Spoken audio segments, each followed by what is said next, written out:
وکلاء کا المیہ یہ ہے، آج 11:30 بجے 2 افراد سٹی کورٹ میں آئے۔ وکیل صاحب ایک کیس میں جس شخص نے اور اس کے افراد نے 37 لاکھ روپے سے زیادہ کا غبن کیا ہوا تھا، چیٹنگ فراڈ کی ہوئی تھی، اس ایف آئی آر کے سلسلے میں آج ریمانڈ تھا۔ 2 افراد ISI کے آئے، انہوں نے آ کے اس وکیل صاحب کو دھمکیاں دی، اغوا کرنے کی کوشش کی۔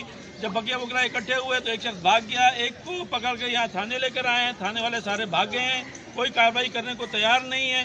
اور اس وقت ظلم کا المیہ یہ ہے کہ وہ میجر جنرل عاصم کا نام کوٹ کیا جا رہا ہے کہ جی وہ اس کا بھائی جو ہے وہ اس کا PA ہے، تو آپ وکیلوں کو اسپیئر نہیں کیا جائے گا۔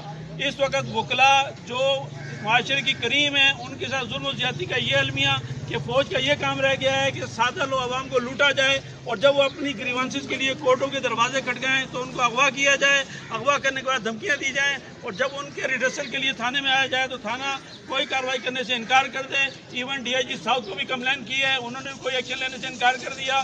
SHO صاحب DSP کی کہنے پر تھانہ چھوڑ کے جا چکے ہیں۔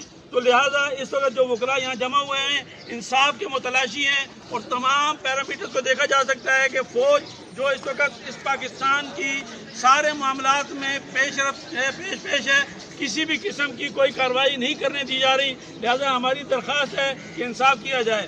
وکلاء اتحاد زندہ باد، پولیس گردی نہیں چلے گی، وردی گردی نہیں چلے گی، کسی صورت میں نہیں چلے گی۔